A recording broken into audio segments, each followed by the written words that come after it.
Hey guys, Steven here, Fanatic Perspective. Got Tran back in the building. Oh, we back, we back, baby. How you Yes, doing, sir. Tran? I'm doing great. How you doing?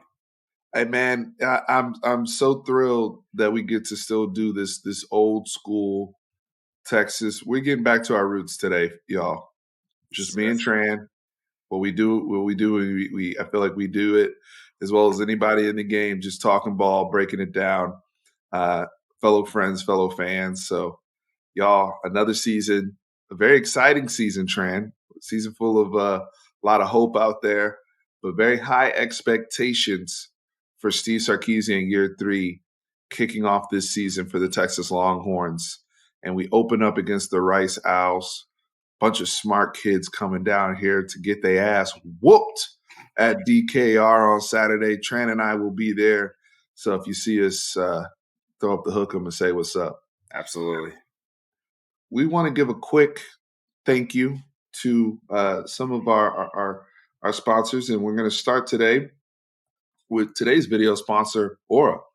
Aura is one of the top, if not the top, credit monitoring software platform in all of the industry right now. We're talking about VPN, credit protection, dark web, making sure that you guys have everything you need from a cybersecurity posture standpoint to be protected with all of your devices in home. Many of you that have children in the house, Tran knows about this. They're on their tablets, they're on multiple devices, they may be on mom and dad's phone, and making sure that, hey, we are protected and secure. And as those threat agents are across the internet. Also, Aura offers insurance, white glove protection and services. Things happen. I know friends personally Yeah. that have had challenges with their identity, Social Security being compromised. So hit up aura.com/fanatic, 14-day free trial. Very, very, very affordable on the devices. There's no reason, especially if you do not have you know, any type of these services, quite frankly, to protect you. Why not check it out? Give it a 14-day swing at it. See what it's like. Get used to that experience. Utilize some of the credit monitoring things if you're trying to repair your credit, get a new home, things of that sort. And also if you have questions about, hey, I'm going for a new job. I want to know if some of the information I've had has been compromised, has been placed on the dark web, or things of that sort. Or is a tool that can help you with all of those things. So take advantage. Or.com/fanatic. We got Robert Downey Jr. in the building. We got a bunch of great people backing this company. One of the keynotes at South by Southwest. So, company that we're very, very thrilled to be partnered with. I also want to give another shout out to a longstanding partner here on the channel, Last Stand Hats. LastStandHats.com/fanatic, or you can use that Fanatic10 promo code to get 10% off at checkout. Look, we rocking the all gas, no brakes today because that's what we need to see on the field on Saturday. But for those of you that are still needing some last minute gear before you make the trip to Tuscaloosa, or some of the watch parties that will be happening around Austin, many of you have been promoting them. Make sure you have your Last Stand Hats gear in check. They are making some great strategic partnerships, some NIL deals with some of our favorite athletes at the University of Texas. So again, thrilled to be partnered up with Last Stand Hats. Now, speaking of Last Stand Hats, Tran, I need to see all gas, no brakes. I don't even think it's a question at this point, but I'm gonna start in terms of just as we look at this opener, right? Again, Sark year three. Right off the bat, man, just open minded. What are you looking to see? Man. I'm just can we just pause for a second and just applaud you on your call reads. I was like No I notes. No no notes, by notes. the way. I know. It's like I'm just that's off the dome, brother. I want to applaud you. I'm like, all right, all right. It's like you're like Joe Rogan of YouTube sports, just bust them off like that. But what I'm looking forward to, good segue, huh? What I'm looking forward to is just seeing the product on the field. Do you read stuff all summer long, all spring long, and you get to this moment where you get that tune-up game where you want to see the players you've been hearing have been balling out all summer, all spring. You want to see it translate to someone else besides you, someone wearing the same color jersey as you, or just a covered jersey, their own team. And I want to see the defense lock in. We have got to utilize this as, hey, this is our real spring game in my eyes. It's like, this is the real spring game, this one, because guess what? The level of competition kicks up real fast, real soon, right after this game. Right. So I want to see this team just come out on fire and then just sets them up for the next week. And then like dominoes, week, they get better. Every single week they get better. You see someone else add something else to their game or a different player step up every single week. That's what I want to see. And, right now, I just can't wait until I park in the garage and I feel that Texas heat hit my face, because that's when I know it's football time, baby, because this is the best time of the year. It's also my wife's birthday. It always falls on first week of Texas football, and she's a trooper. She knows that how important it is. So she's like, "Hey, I'll take the next week, and you're good to go." With us. Yeah, she's coming. I was about to say, she's gonna be. Yeah, she'll be right there with us. But me and you hanging out together, she may get lost, or we may get lost. Christy, I apologize in advance. This is my fault. I told you to send me the order, what I need to bring for Buc-ee's on the way, so I can be in good graces when I come into the Tran household this weekend. Oh, you're always in good graces. I'm the one who's yeah.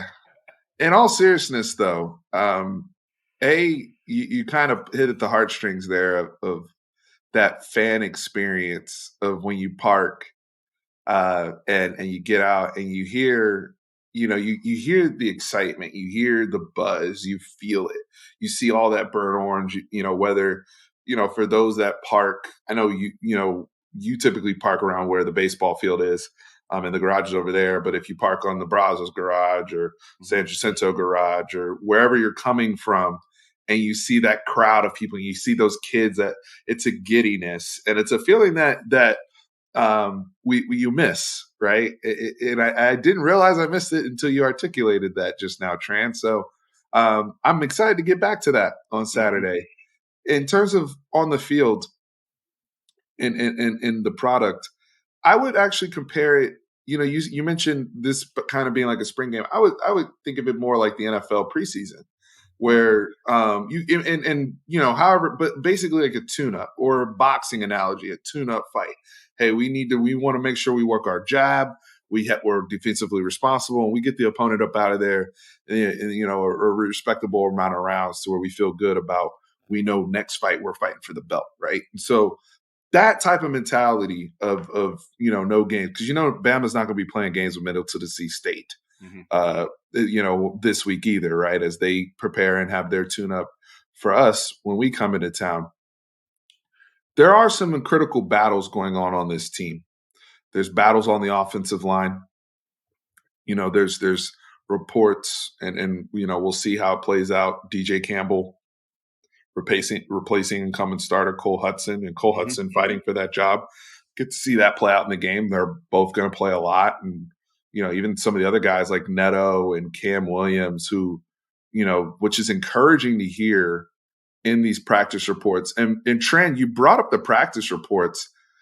When's the last time we've had this amount of giddiness? Oh, it's fantastic. In the practice reports from all the sites. It's not like we've had this site is down on these guys, and we're getting reported. Like, it's across the board. Like, people are like, here's the constant. This team's good, guys. Yeah. This team practices hard.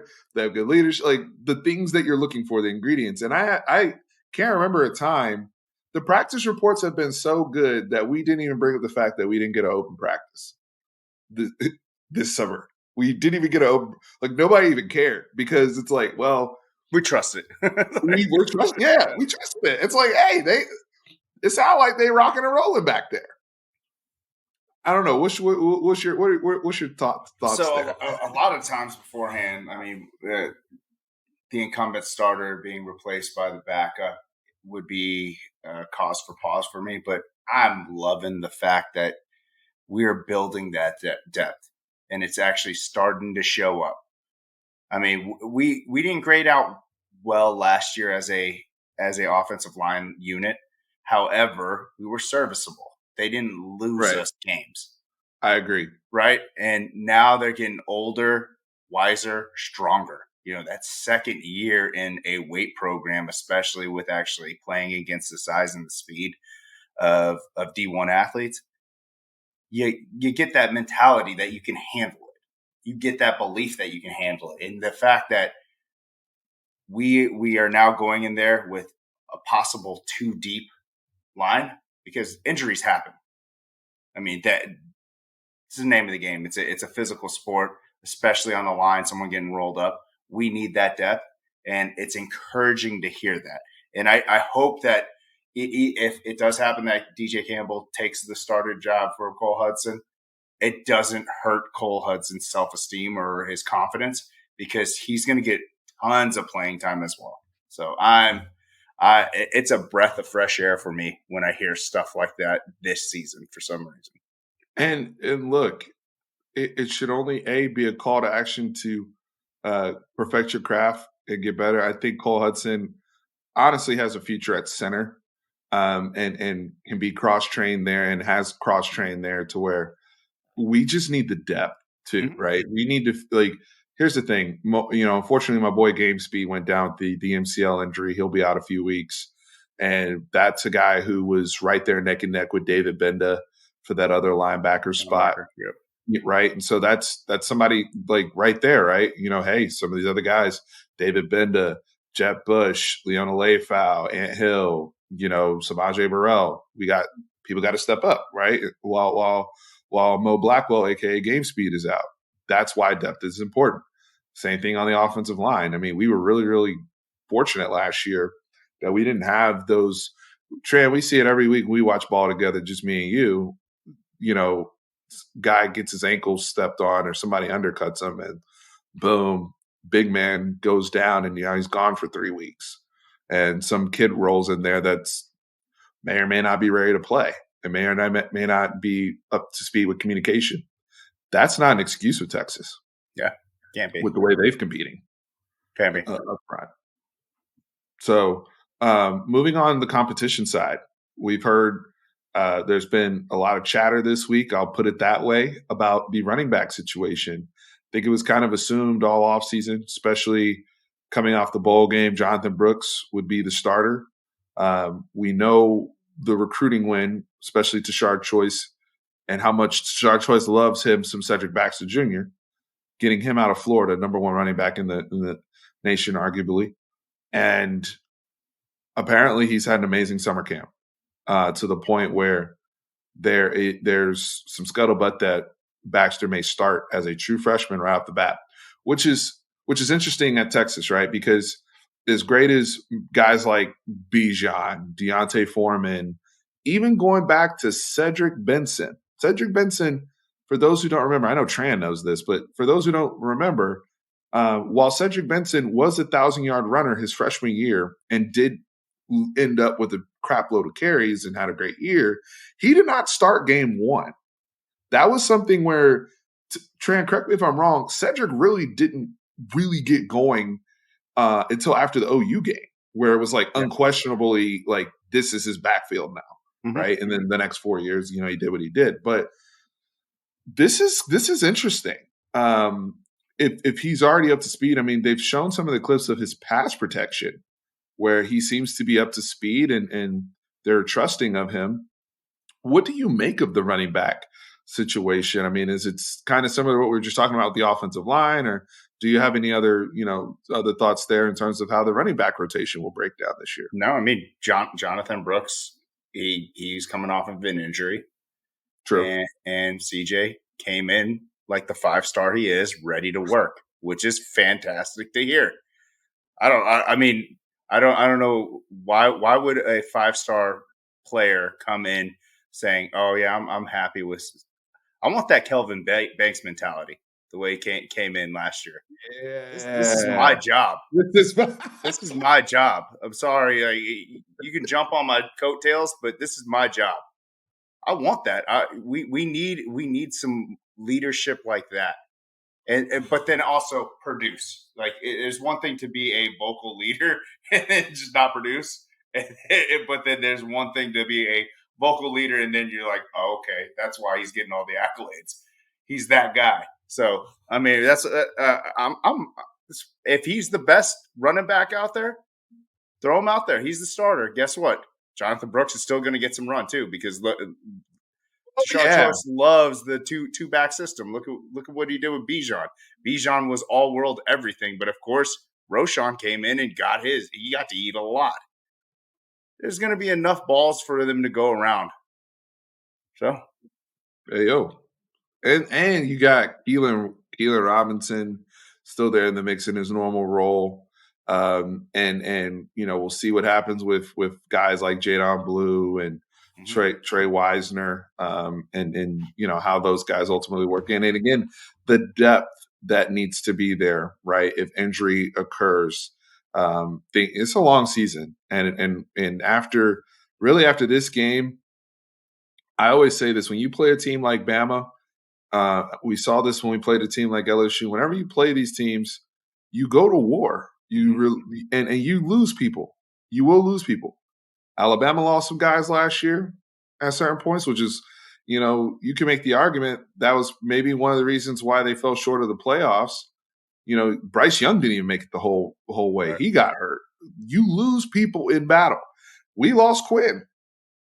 We lost some other guys throughout, is even as healthy as we were overall, you're gonna lose. We think about how many guys we lost after the LSU game in the subsequent weeks. Oh, So ton. when you go to these games, when you play big time competition like that, there's too many people running way too fast, playing way too hard, where somebody not gonna get hurt. That's why we feel better with we now feel as though when Sark says, when I watch my ones and my twos go head up, I can barely tell the difference. I feel like I really have 22 guys instead of just the 11, right? That can go out there. I feel like I got one for every single guy. So if something happens, at least we can plug. We got older guys that can play different positions and have that positional flexibility. Whereas, we've literally been in the crapper at certain times. You pick the season where we lose a guy and then the drop off is so bad, it hurts our team. Right. And It's so, very detrimental to our team. absolutely. I mean, we can pick the games. And that's how we get into all these what if scenarios as Texas fans over the last. Well, if so and so, if we just had so and so, and we can't play that game anymore. That's why recruit. That's why we spent all this time following recruiting and all these and building these rosters up and being SEC ready. That's what I've been told, right? So here we are now with the stable of backs that they have, the stable of receivers that we're going to see. Receivers is going to be different because it's going to be more of a rotation of who's out there, who has that chemistry with Quinn.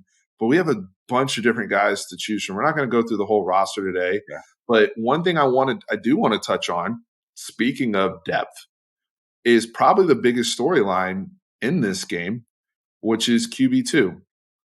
And I'm going to set this up and I'm going to pass it to you, Tran. For me, my expectations for Quinn Ewers are very, very simple. I need you to show good command of the offense and run this thing and get your work done in the first 2.5 quarters. Very simple. I need you to, for those who watched Notre Dame Navy in week 0, the game that took place at Dublin, Ireland, if you look at Notre Dame's offensive proficiency in that game, led by one Sam Hartman, who was previously the Wake Forest quarterback for the last 10 years, you watch the way he ran Notre Dame offense. After the first quarter, you're like, they good. Yeah. There was no penalties. There was no false starts. People were executing. The ball always was going to the right place. They were running it wherever they could. They were throwing the ball all over the yard. And he he ties the record for most touchdowns in the Notre Dame debut. That's what I wanted. I want to see that level of sharpness from Quinn. Get your work done early. But the storyline is Malik Murphy versus Arch Manning for QB2, and really a battle that may take place all going into next year, Tran. So when we look at the schedule, we only have so many opportunities to where we can get them real work. This is one of those games. How does that break down to you in terms of the reps and how the QB2 battle is going to look like on Saturday that we hope to see? Well, you know my answer to this. I've always said that if if you have the chance to get in your backups to play, don't waste that opportunity. So Yes. blow the team out. Like as a good little Asian boy would my grandma would say to a good little Asian kid, like, don't mess around with your rice. So go ahead and smoke them, eat them, get them out of the game, and let's focus on the other team. So that's what and it helps you because you're actually going game speed. These young kids need that just that experience for them to understand certain situations. I mean, because Rice is going to put in their backups as well, and they'll get this. They're trying to fight for some playing time as well, so they're going to try to show up. So I mean, I want to see that, but I also do want to see, because what a lot of coaches do is they put in the backup quarterback, which is going to be interesting to see, the first one off the bench.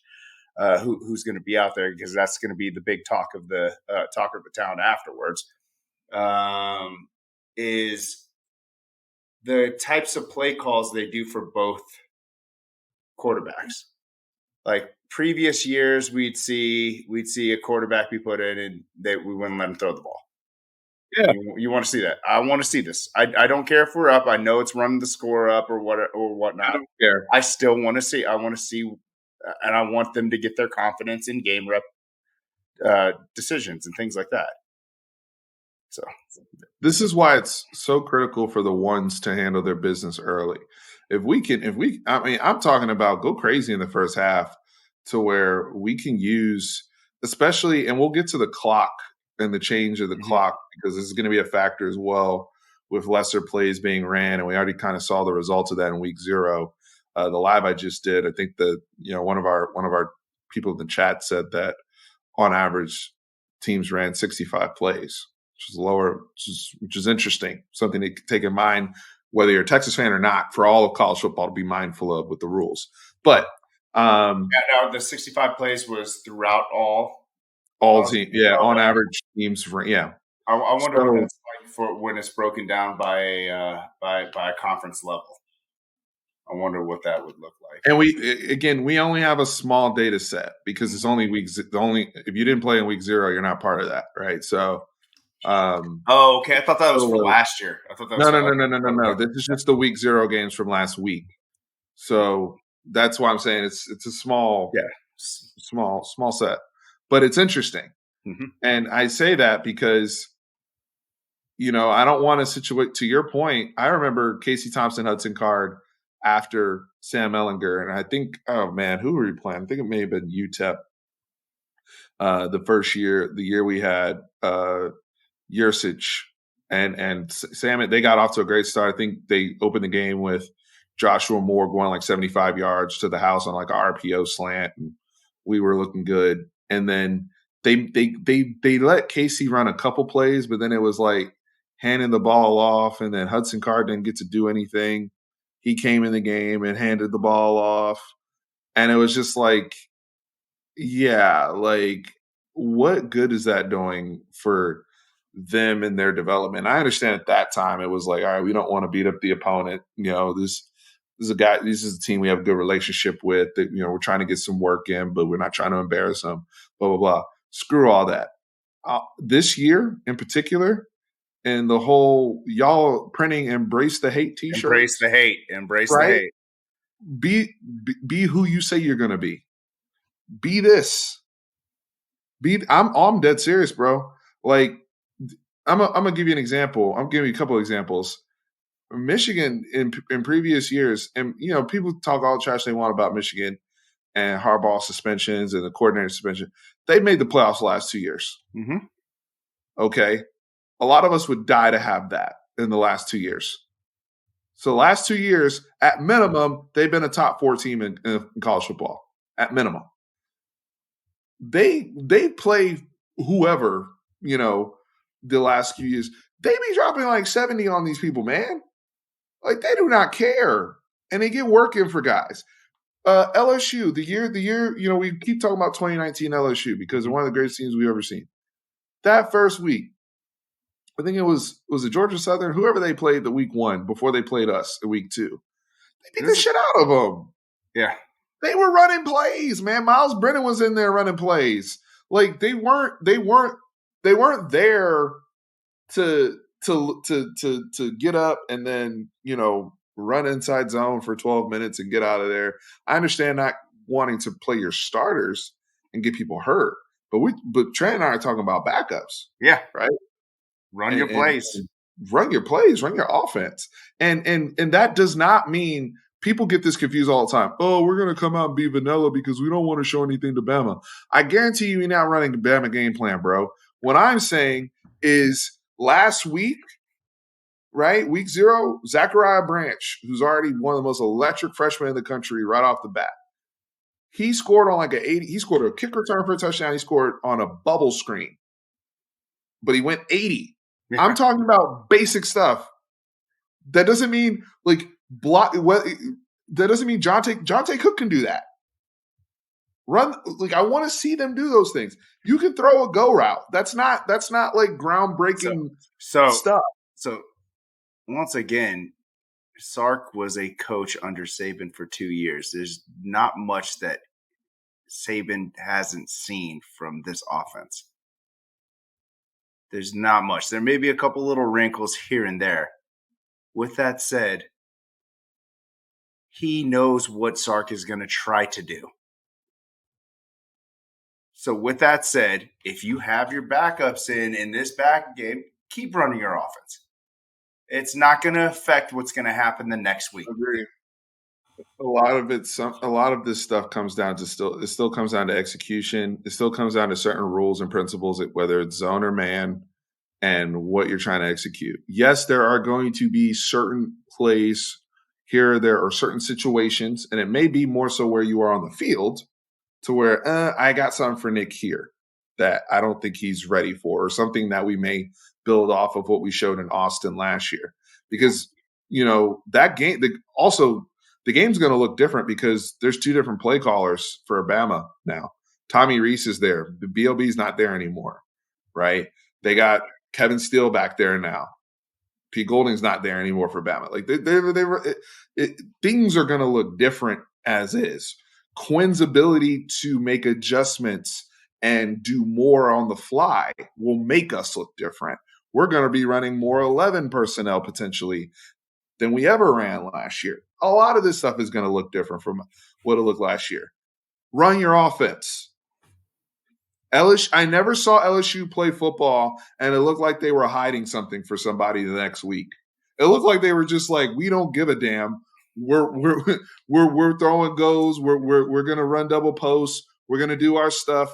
We'll give you our playbook. We're gonna still execute. we're gonna execute. We don't care. Okay, we have better athletes than you do. We're deeper than you are. We're gonna make you tap into submission. We can go into deep waters where you can't. That's the type of mentality. Now, as we continue to go through this preview, the quarterback competition, I think for Malik in particular, I've always said this. Look, the reality situation is, and I made this in my Malik video a while ago. I may have to update this. The cards are stacked against him, but that does not mean that you can't come out victorious in this battle, brother. But what that does mean is that in the limited opportunities you get, you got to show out. You got to ball out. And right now, Malik is 1-0 in that regard because the one opportunity he did get in the spring game, he balled out. So we got to see that. We got to see that same. I've always said, if they give you 10 plays, we're gonna make it work with 10 plays. They give you whatever, make it work with whatever. Those are the way the cards have been dealt. Because the way that it's a Manning. Let's just be honest, right? And all the negative stuff aside about people who don't understand quarterbacks, and whatnot, this guy is a generational prospect. Mm-hmm. And he's somebody who's been brought here to lead Texas in the SEC. It is as clear as day. Yeah, it's not a secret. Right? It's not a secret. And when you see that some of the counterparts that have come in his class are already advancing up the depth chart, i.e. Cedric Baxter and John Tay Cook and these guys. I mean, I sent you that text, you and Brandon and Billy, about the freshmen who are on the watch list. And Texas, I believe, had 4 names on that list of true freshmen that are out here to be watched. That doesn't even include Arch Manning, right? Because he's not the starter. Yeah. But that goes to show that's the group of ballers he's coming in with. So they're not going to have patience for Malik the way I love Malik, but I'm just saying in terms of the broader PR and so Malik got to go in there and show out just like he did in the spring game and keep showing and keep doing you, because you never know. As we've talked about depth, we're going to need that at quarterback as well. I mean, to go full circle, he's got to go in there with that mentality. Like, this is my job. Like, he's got to go. Like, we started off the conversation with that. He's got to have that same mentality. He's like, all right, sweet. I got these next 2 drives. Guess what? These 2 drives, I'm driving down and we're scoring touchdowns. What's your goals for the defense this week, Coach Tran? Goals for the defense is we're going against JT Daniels again for the 3rd time in a different uniform. So we saw him when he was 17 as the USC starting quarterback. Where you shook where you shook in our stadium. Right? We shook that tree. We saw him when he was West Virginia starter last season. And now he is the starting quarterback for the Rice Owls. What a journey that he's had in his college football career. We did not see him play when he was with Georgia, but you think about the amount of football teams he's been a part of. So we're seeing him again. So you're very familiar with JT Daniels, and some other nice weapons. They got Luke McCaffrey, who's Christian McCaffrey's younger brother, and he played in the last time we played Rice. He played a few snaps in that game, and he didn't do anything. And he's gotten a little bit better. But with what you see on the opposing side, I'll go back to you, Coach Tran, in terms of your goals and expectations for the defense. Leave no doubt. I would love to see this team, because I've been hearing that the defensive backs have been flying around, have been playing great. Defensive line has been, their 1-2 depth is really strong as well. Linebackers, I mean, we have the best linebacker in the nation on our team. I feel Jalen Ford, I think, is one has the opportunity to solidify that this year, lead the whole defense. I would love to see 3 drives where we leave them with leave our offense with short yardage, which means short fields. Yeah. Yes. And I'm talking about 3 turnovers. I want to see at least 3 turnovers, whether it's picks, fumbles, even turnover on downs, because Rice at one point is they're just gonna be like, hey, we have a huge mountain to climb. We're gonna have to take chances. So if it's like 4th and 3, they're probably gonna go for it, and I want to see them stop them on those. Good point. That's what I want to see. And I would love to see us pitch a shutout. Will that happen? We'll see. But I think we have the talent there to do it, especially against this team. And I think that might be a good segue into our pick on if we're going to beat the spread or not. Yeah, so just before we get to the spread, I want to mention a few names I'm excited to see. Excited to see Jalen Catalon in Texas uniform. I don't expect him to play a whole bunch. Hopefully, we don't need him. I want to. Some of these brothers need to be kept in bubble wrap before the real battle. The wars, the wars, right? Before the war, right? But as much as we do see, excited to see Jalen Catalon. But I think this is a game where, again, with some of the younger names we've heard that have been playing really good ball, excited to see him on the field. Malik Muhammad is Malik, somebody yep. that, He was one yeah, of the names on that list that you were talking about earlier. Malik Muhammad. I mean, that's a guy, another young guy who's come in and is like, I don't care, I'm playing. Right, the same way Jonte and Cedric have been, and I think Derek Williams, another guy that follows in that route. I think you're going to see some really just kind of the future in a sense. But when our first team guys are in there, I always just look for sound communication, finishing plays, sound tackling, and dominating the line of scrimmage. Right. Um, our edge play, to me, I'm gonna have a lot of eyes there. The Ethan Burks of the world.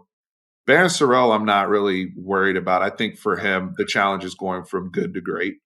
But in terms of all the other guys in the rotation, my concern, and I've been open about this on every platform I've been on, can we set the edge when we play Bama against the run? I think we'll be able to. I think PK and them and some of the things they can do, the pressure they'll be able to generate, especially with the guys we have on the interior. I think they can get pressure against passing teams. Now they have to do a better job finishing, and that's a challenge I have for Sorrell and some of the others. Hey, you guys had a lot of pressures. Now we got to get the quarterback on the ground, or Mhm. we go against a Frank Harris. Don't let him break the pocket, stuff like that. But the pressure seemed to be there. For me, it's when we go against and Rice is interesting because they do run kind of more of a pro style look. They're trying to be in that kind of like that Stanford ilk. So that to a certain degree, in terms of what Tommy Reese will do, we may see some similar personnel packages. I want to see how they hold up when they have to tight end in their face, looking to seal. Right? Like, can you still maintain leverage and play with proper leverage to assist the guys on the inside until the help comes? Those are some of the things I want to see Texas just be clean on. I agree with you in terms of situational. Tram just brought up fourth and threes, fourth and shorts, just playing clean. Last thing is, I also just something we've done in the last couple of years that I think the trend will continue. Um, Pump block or some sort of big play on special teams against teams like this. We seem to be really good at blocking somebody's punt or blocking a kick, and even generating points off of that. I mean, I think that's how we started let off last season. Our first points of the season was, I think, Keelan blocking a kick or Deshaun blocking a kick. One of them blocked it and the other one scored, right? So we've been really, really effective in that area, led by Coach Jeff Banks. But Tran, you said 35 and a half point spread on this? Yeah, it depends on what you're looking at, and this is from a report earlier today. But yeah, it was 35 and a half points from Bet MGM, and also 35 points from DraftKings. And then the over under was what? 58 and a half, I think it was 58 and a half. Okay, so I'm going to go Texas covers, but I'm going under on the points. Right. I'm going under on the 58 and a half. This clock stuff, I don't know. Jay, my buddy, my buddy and business partner, Jay from Unfair Sports, shout out to the SEC Connect gang. Make sure you guys subscribe to SEC Connect. Jay made a brilliant point today about it. It may take Vegas some time to get used to that rule in terms of setting the over and under on points. And we saw that kind of in week 0. Some of these games are just going to be shootouts regardless because these defenses are trash. Mm-hmm. See the North Carolina South Carolina game this weekend, but Oh. but I do think, like, because you said 58 and a half, right? Yeah. If Texas wins 55-0, that's under. If Texas wins 48-10 or 49-7, that's under, right? 52-3. Notre Dame, what the over under on that game was 50 points. Notre Dame Navy. And as dominant as Notre Dame was, and I think everybody in America was like, wow, Notre Dame looks terrific today. It was 42-3. They still came under. So something I'm paying attention to. I think Texas covers the spread, but I think they come in under that 58 and a half for the game. What say you, Mr. Tran? I actually agree with you. I know that's we don't ever usually agree on this, but I do. I think that Vegas does doesn't have a feel yet of that rule change. I think they're going to figure it out pretty damn fast. They always do. Pretty damn fast. But as of right now, I mean, I don't think, like you said, the data set is too small right now. It's so minuscule for week 0 for them to I guess create a data architecture that it can actually read what it's predicting it's going to hit. But I do think that 35.5 point is really, really doable. Texas against that last year, they had that same spread one time and they completed that. And I just feel that Texas is just that much better than Rice. Yeah. So last thing I want to get to you is twofold. Number one, Texas. What's your season prediction for Texas in terms of record, where we end up? Any notice if there's any big award winners or anything like that? And then we'll do our Heisman predictions and wrap up. So I'll start with you on season prediction on record. On record, huh? I'm gonna go 10-2 going into the bowl game, of course. That surprises me from you. I when I saw that they were a 9.5 over under for their win total this year, I looked at it and I'm thinking to myself, I'm like, we have increased our win totals since Sark came in, and Sark was a lot of people don't remember this, but in his opening speech, he was saying this Texas team is not a championship team. He said that. He was very, very straightforward. And the fact that if you look back at his old press conferences, there's hesitancy last year on this team. Yeah. But this year he does not have hesitancy on it. And it builds a little bit of confidence in myself. I think it's so hard to go unscathed all the way to the end of the season. I think it's so hard. And I think you need a little bit of luck too. Yes, you do. You need a lot of luck. And our schedule is very manageable. I think we leave Texas, twice this whole year? Yep. We go to Iowa. We go to Iowa the week before Thanksgiving, and then Bama and Bama on the night. Yeah, it's very manageable, and we have the team, and we have the depth, and we have the coaching staff. I think that could actually get us to that 10-2. With that said, I think we play in the Big 12 championship, and I think we win the Big 12 championship. So the reason why I'm surprised is you normally have a lower record than me. Mm-hmm. You normally are like not by much, but it's like a game or two. Yeah, a game or two. I think last year you picked them to win 8 games. I picked them to win 9, right? Or something. When we did this exercise, I think I had them at 9-3, and I think you had them at 8-4, and they finished at 8-4. So for you to be at 10-2, and for those who don't know, I'll say it again on record, I'm 10-2 as well. Now, in terms of what the two look like, I have them losing to Bama. I may change that in terms of the week of as I look at tape and see how Bama plays, but just preseason prediction, I do have them losing there, and I have them losing one Big 12 game because I think the Big 12 refs will get their chunk at some point, especially some game, I don't know where we don't bring our A game or whatever, and we do leave it close. I was talking to Kieran, and Kieran's going to be featured on a lot of our post-game coverages this season for everybody out there. But I was talking to Kieran last night, and he asked me, he said, Steve, how many games this year with the way Texas's team, how many games should even be competitive?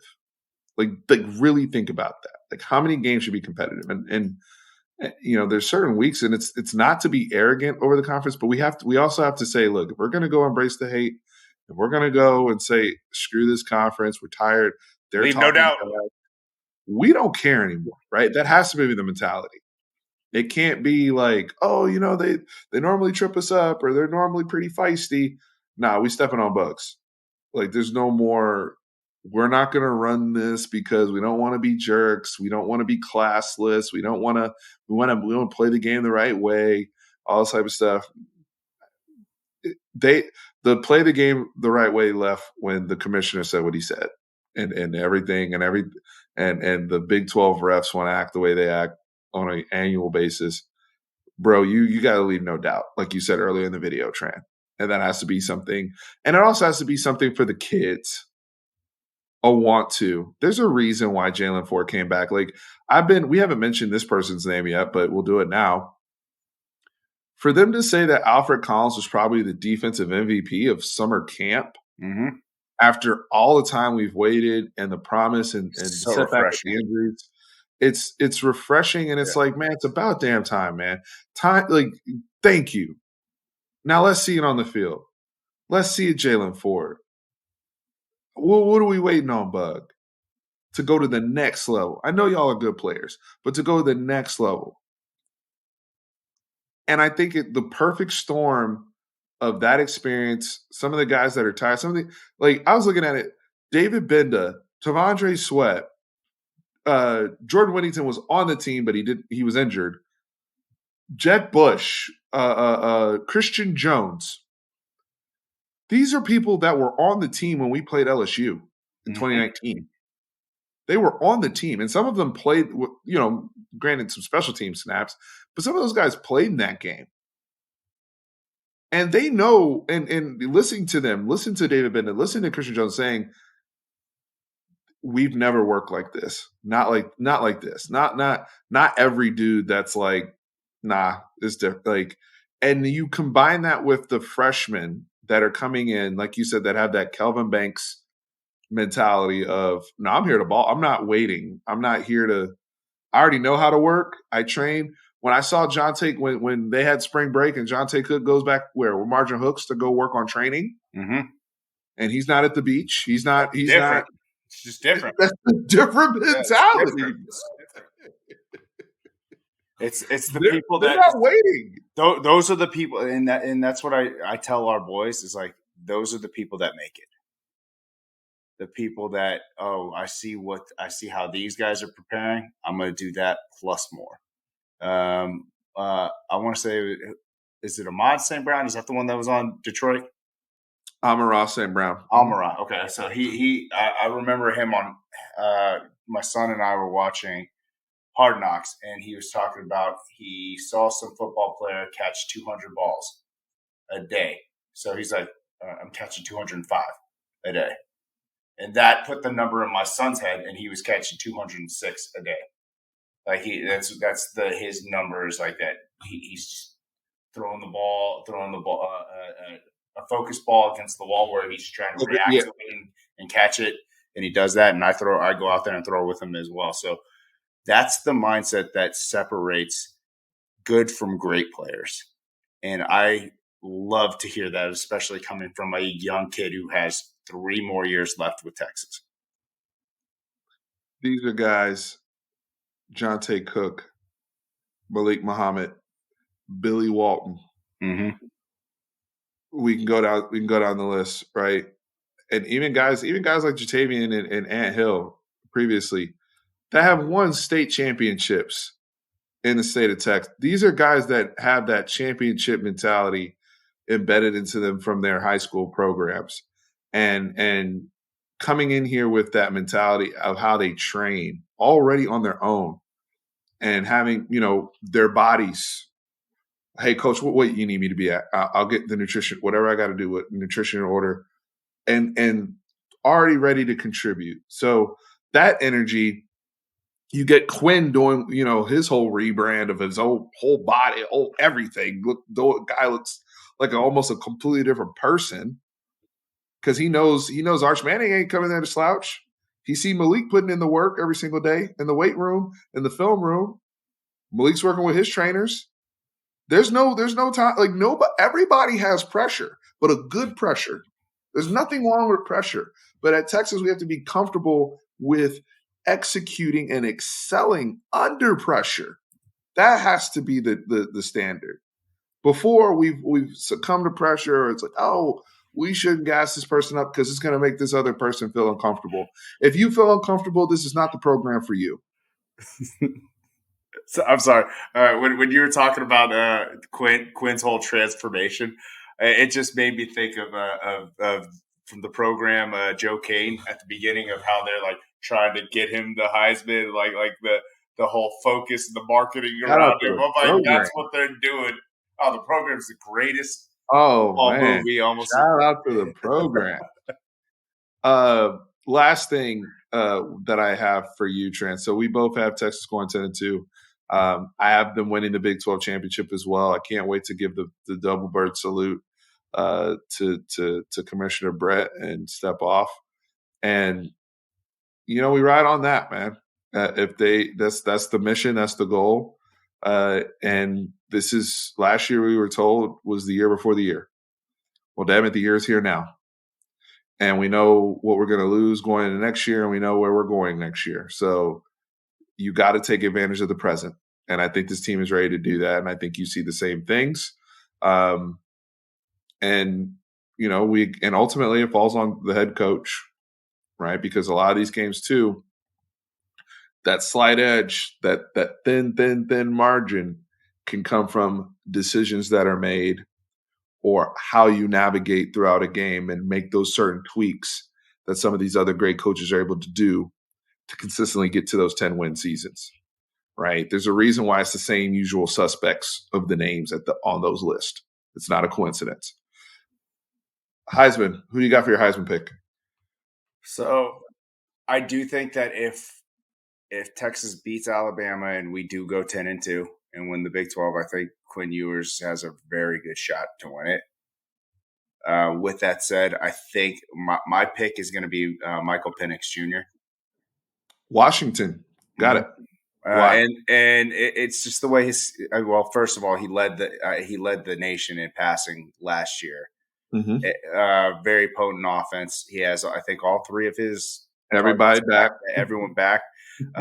His schedule, it lines up very well. Like even towards the end, because it's all about the what have you done recently, like in the recent memories, like that play that Caleb Williams had this past week where it's fumbled, he turned around, he threw it. It was too early in the season for that to happen because there's so much stuff that's about to happen. Guess what? He plays in back-to-back weeks, USC and Utah in late November and early November, which that's so fresh. If he goes right in front of the voters, if he goes 2-0 against those two teams, and he balls out, because I think everything else on. I mean, I think he plays Oregon in October, but I think that's at home. If I'm sure, I think Oregon game is at home, but if the schedule's manageable for him, they have the firepower to do it. He'll have the numbers if he stays healthy. I think he has an outside shot of sneaking into the Heisman. All right, so we're gonna bring up Heisman odds. Trying to make sure this is an accurate reflection here.